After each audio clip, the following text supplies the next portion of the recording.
This podcast is brought to you by Spotify for podcasters. Have you yourself ever wanted to become a podcaster? Well, Spotify makes it simple and easy to do so.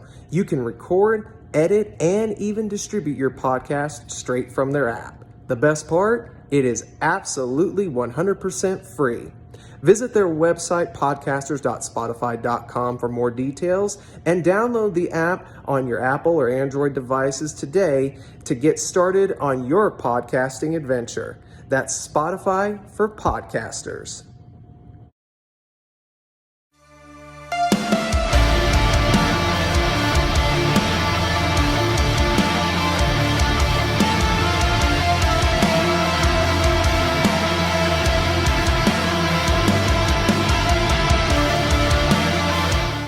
So, how are we all feeling after the last couple of days? What's going on, everybody? Travis Fowler Harkrider back again with another edition of the Four Corner Podcast. And normally I would do my normal shtick. You know, we know what that means. Let's talk wrestling. I love pro wrestling. All of that. I usually do that to open every episode.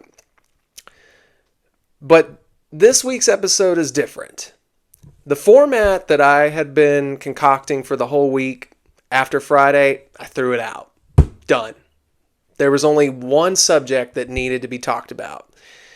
And because of that one subject, there's a couple of tail end subjects that can come. But I don't think there is any other wrestling story when it comes to politicking, stories finishing up, and honestly, just a rightful position.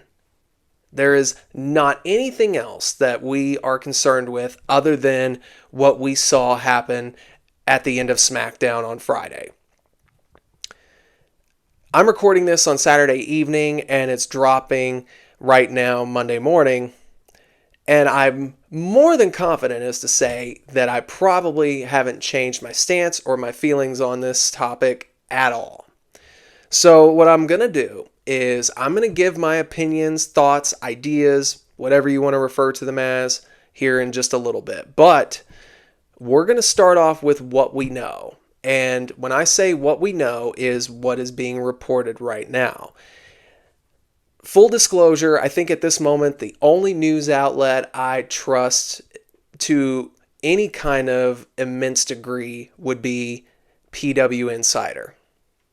That's no offense to just about anybody else, but they seem to be the ones that have had most of the story of what has taken place this past week, along with what we saw on Friday and what looks to be the plans currently moving forward. So let's first talk about what we saw Friday night real quick. They build up Cody's decision all night long.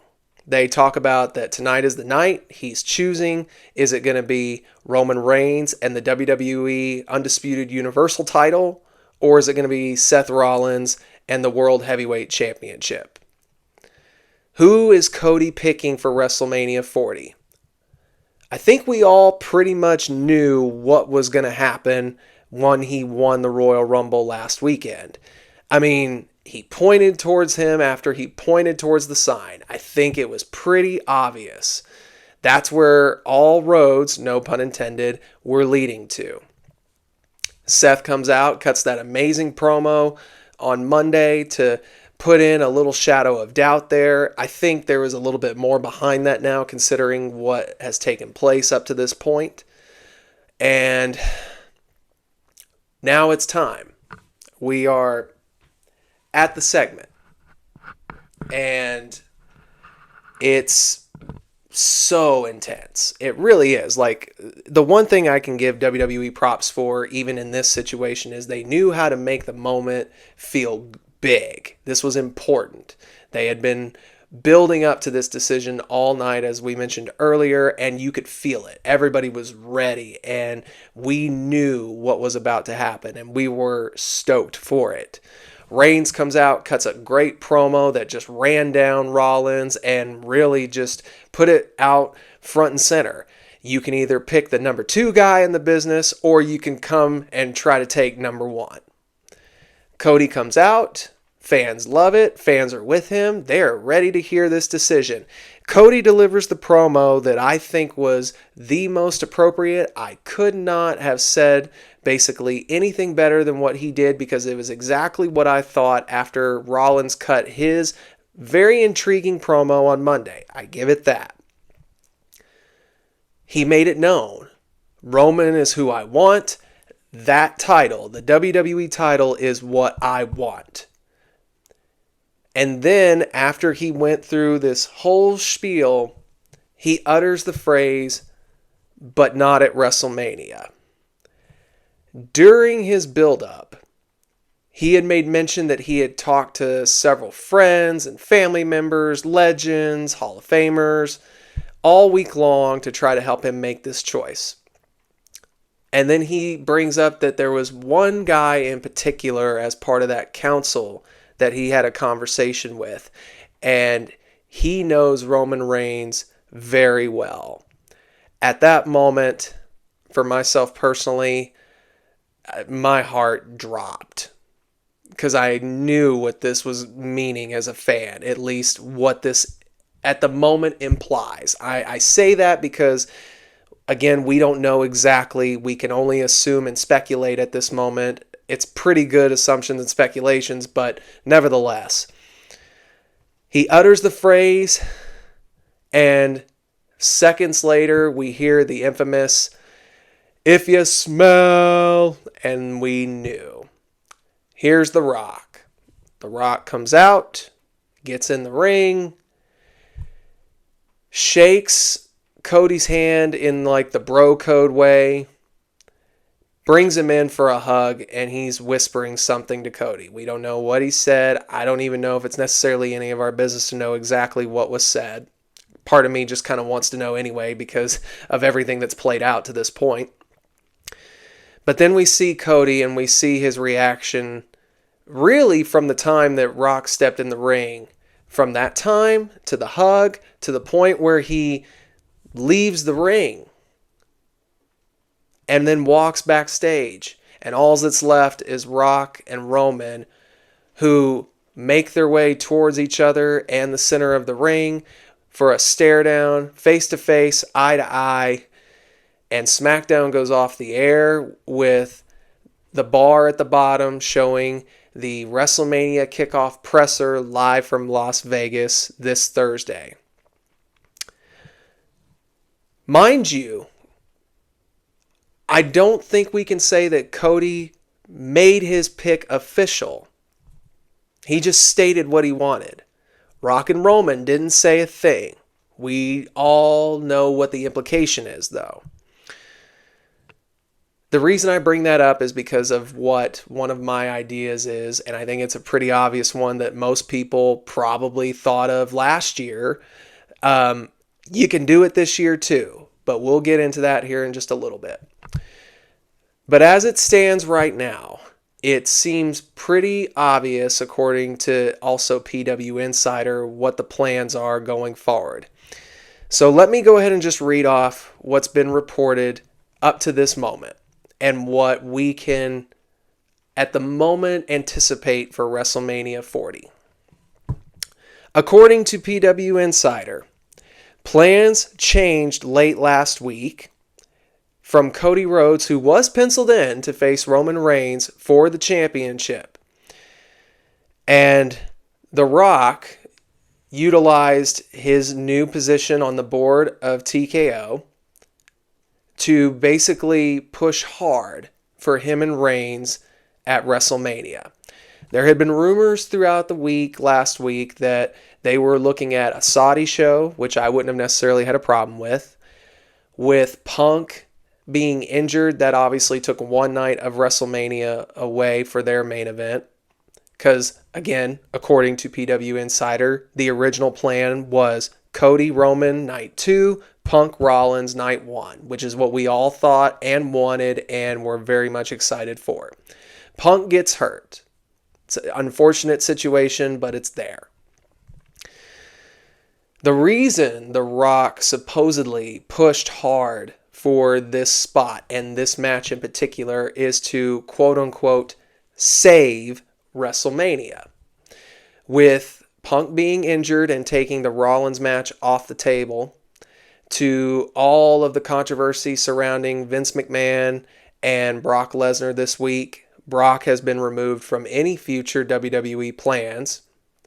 And those plans apparently had him and Gunther penciled in, which a lot of people wanted, including myself. And he felt that he had to do this to save Mania.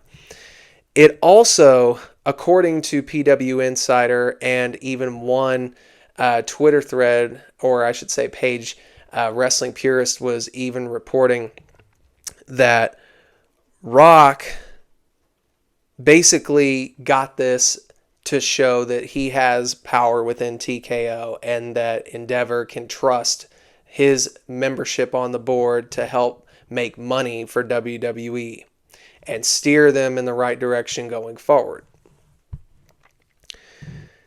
With all that, it now looks to be Rock reigns for the WWE title.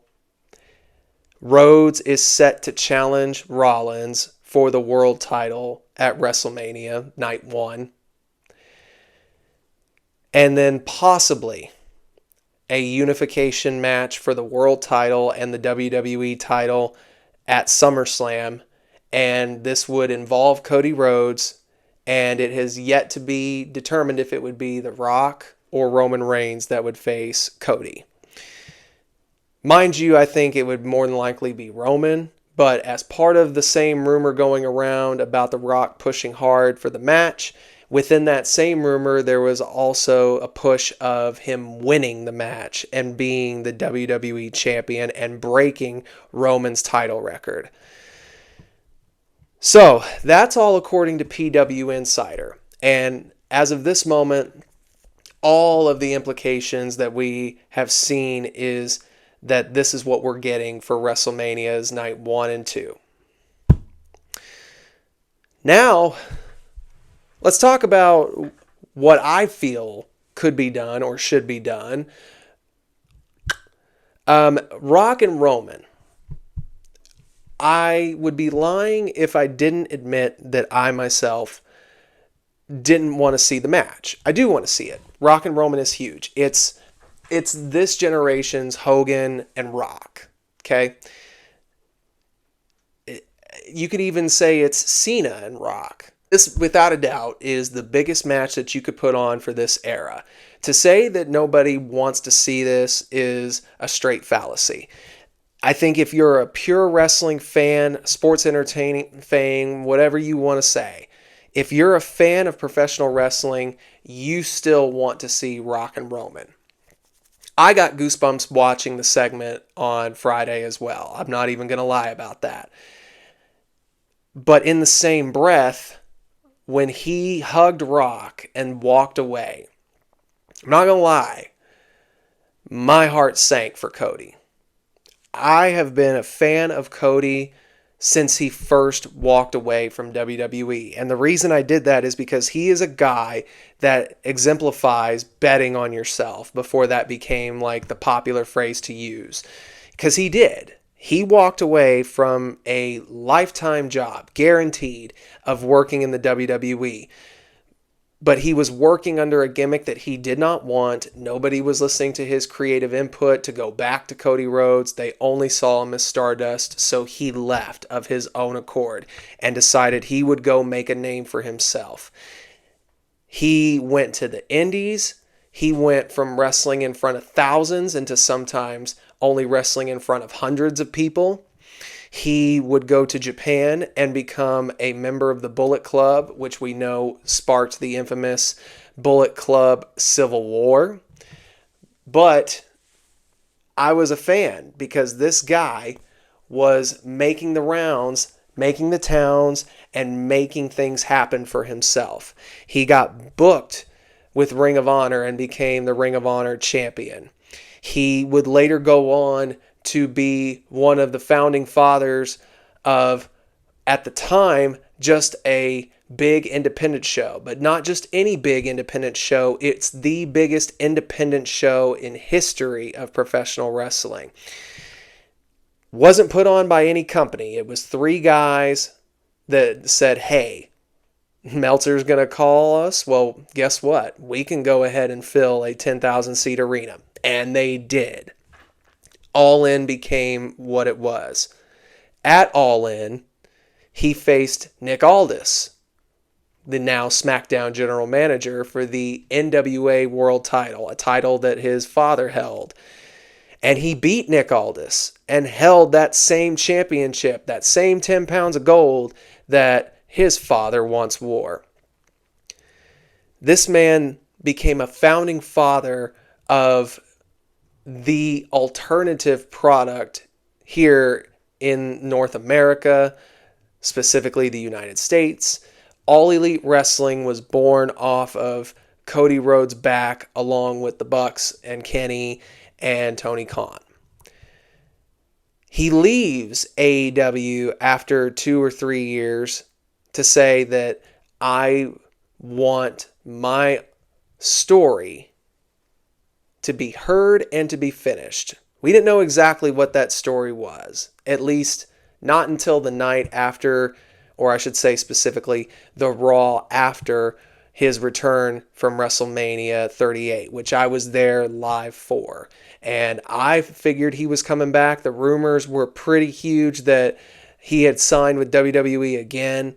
And sure enough, he makes the entrance with his entrance theme that he had popularized through his indie run, and delivers an emotional promo on the Raw after, stating and showing a picture of Dusty holding the, at the time, WWE Championship, and telling the story of how it was in his hands and then taken away from him because of the match that had gone on and him winning by DQ, I believe. He said his ultimate personal goal was to always take that championship and give it back to Dusty, place it in his hands. Obviously, with Dusty passing, that dream could no longer exist. But the dream of winning the WWE Championship for his family and in honor of his father, who had that title briefly, that was the story. And he came back to WWE to finish that story.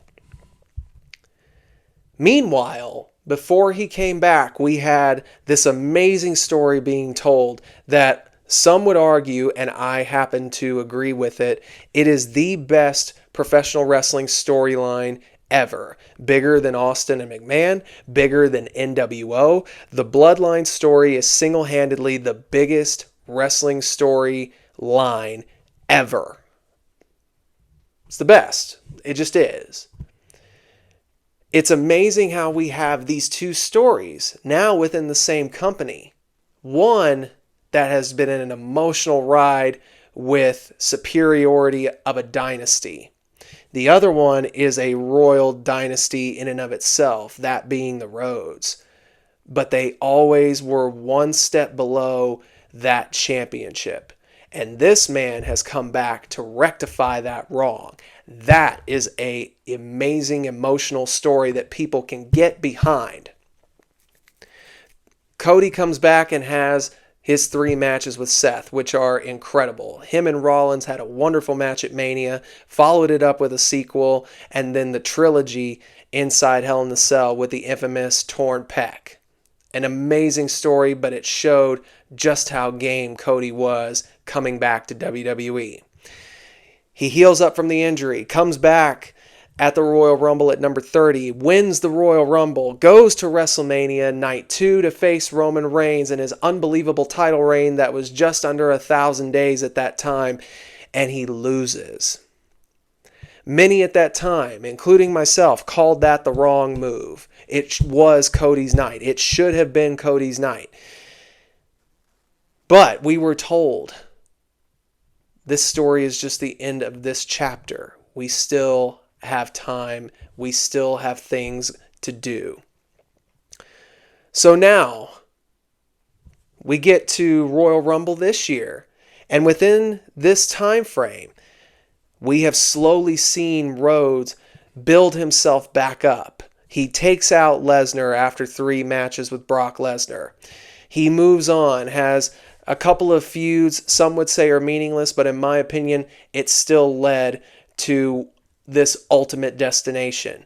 We had on the season premiere of SmackDown, which I was also at, it was in Tulsa, and they had the stare down. Cody had just regained or retained the undisputed tag titles with Jey Uso. Roman comes out, and you just see these two stare off. And even then, I got goosebumps watching that as an audience member there, seeing it live. TV did it justice, because most people still said, this is it. This is the main event. This is what WrestleMania is needing to have. In that time frame, we've seen Drew McIntyre build himself to be a logical heel. CM Punk has come back. Randy Orton comes back. But one thing has remained constant. Cody has been the guy. He has been the face of WWE. He literally is the people's champion. You look at everything he does. The man is about to be the best man for some stranger who had a sign for him at a house show. This dude is on another babyface level that very few people can get to. It's even more rare that people are still behind you at this level, and people are with Cody. He gets to the Royal Rumble. I myself didn't expect them to pull the trigger on him going back to back. It'd been the first time in 26 years that it would happen, and sure enough, it happens. He wins the Royal Rumble, points to the WrestleMania sign, and then turns around and points right at Roman. This is what we have wanted. We now have it here. He wants Reigns. Reigns sees it, taunts him from the skybox. This is what the last 2 years of his return has built to. We thought last year was a mistake, but you built our credibility and our faith as fans of Cody Rhodes to believe that he can finish this story and do it the right way against Roman Reigns at WrestleMania and take the undisputed WWE Universal title from him and end this record-breaking title reign, cementing him as the face of WWE. And in one segment, in 1 week, I'll even say, that gets shot down. For what? For a dream match? Okay, I can understand where you're coming from on a business sense. It's, again, the biggest match that you can do of this modern era. But literally, I would have expected better from Dwayne "The Rock" Johnson, a man whose family is just as deeply tied to the WWE as Cody Rhodes and the Rhodes dynasty. And yet, the winner of the Royal Rumble, who, yes, I know, has not officially made his pick, but with the way things are going, we have every implication thus far to say that Rhodes and Rollins is seemingly the direction they're going. This is a mistake. It's a huge miss, a huge fumble. You have built up 2 incredible stories, the Bloodline and the Rhodes Chase, at the same time. Simultaneously, I don't think this has ever happened, but it's here. And you decide to just crap on it, because that's exactly what's happened. As of this moment, that is exactly what has taken place. And there's still a chance, though, that this is all somewhat of smoke and mirrors, or even if it's not, and let's take everything that PW Insider has reported over this weekend, let's take this into account and say this is exactly the plans going forward. There's still a chance to pivot, because there's still a way that everybody can be happy. If they go the route of Cody Rhodes versus Seth Rollins, to me, that destroys Cody. that also destroys Seth. That also destroys the credibility that I believe Seth has created with that world title, especially if the plans are to unify that title with the WWE title at SummerSlam. What was the point of creating the other title then?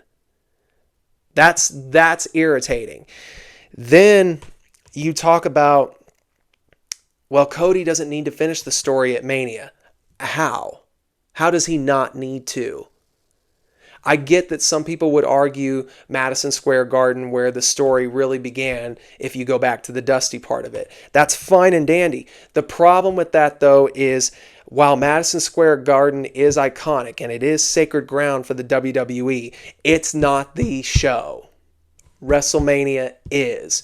And every big generation change or era change, every big moment has always happened at Mania.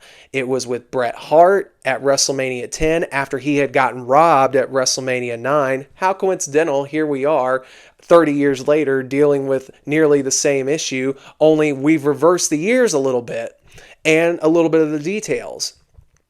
It happened at WrestleMania 20 with Guerrero and Benoit both walking out with championships. It happened again at WrestleMania 30 with Daniel Bryan.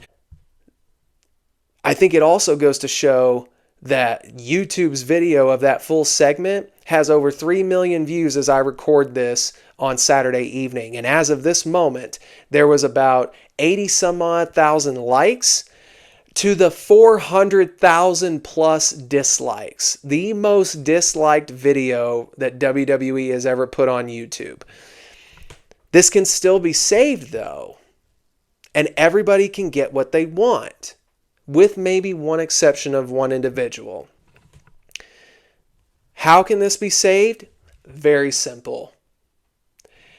If you want Rock and Reigns for WrestleMania, to me, Reigns needs to win. It doesn't need to be The Rock. Rock doesn't need the win.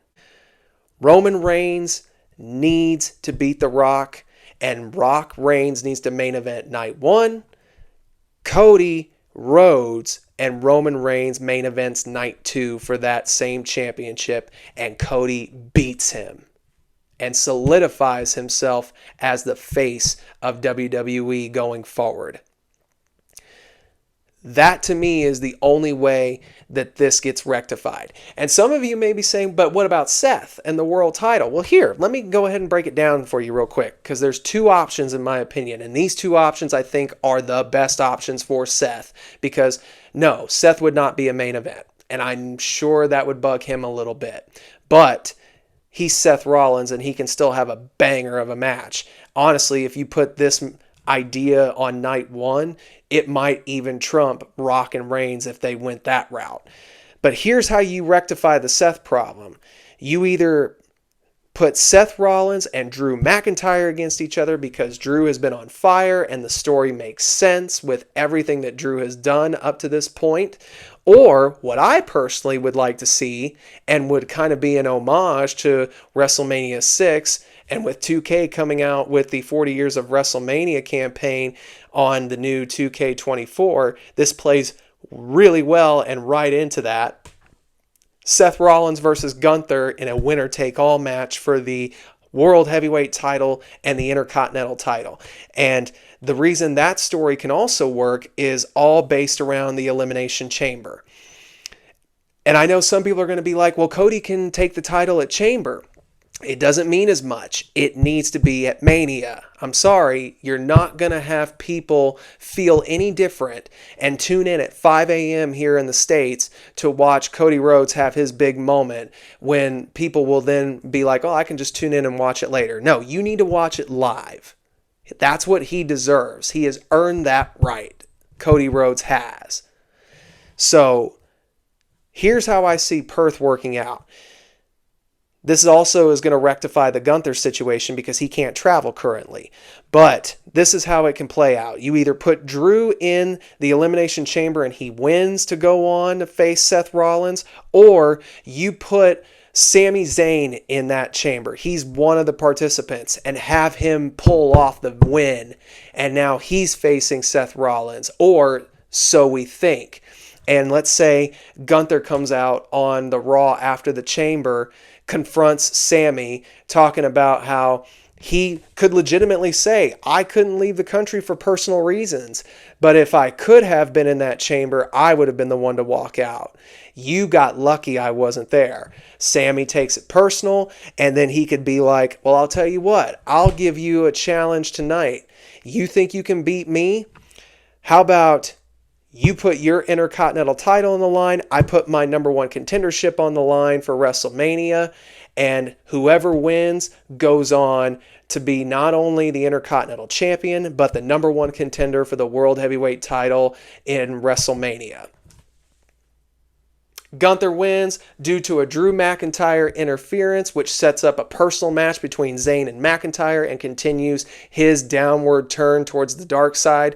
And then you've got the winner-take-all match with Gunther and Seth Rollins. You've got Rollins, who's been an unstoppable world champion since he won it back at Night of Champions in Saudi. You've got Gunther, who is well over 600 days as Intercontinental Champion, and by the time we get to Mania, he'll be close to approaching 700, and the match is a big-time feel for WrestleMania, and you still get Rock and Reigns on night one, you still get Rhodes and Reigns for night two, and Cody can still have his moment. That, to me, is the easiest way that everybody can win and still have an amazing WrestleMania. No matter what, though, I will more than likely die on the hill that WrestleMania 40 deserved to be Roman Reigns' downfall night. It would culminate in the finish of two stories, Cody Rhodes finishing his story, and it will be the end of the Bloodline story as well, the fall of Roman Reigns and his title reign. That, to me, is the only acceptable conclusion to WrestleMania. And guys, I didn't expect to go as long as I did by myself on this one topic, but I'm past the 30-minute mark, and I think I've said all I can about this topic. So now I want to hear from you guys. What do you want to see at WrestleMania? Do you want Rock versus Roman, or do you want Cody versus Roman? Sound off in those comments down below, and let me know what you want to see for WrestleMania. Make sure that you are subscribed to the channel, like and share this video around, and also follow us on all of our social medias, Facebook, X, and Instagram. You can follow me personally over on X. I am at Travis_4CP. And guys, I think we need to buckle in because we are in for a long, long road to WrestleMania. This Thursday at the Kicker, or honestly, even tonight, Monday Night Raw should be rather interesting, and I can only imagine what we're going to see tonight and what we'll see at that WrestleMania kickoff presser in Vegas Thursday.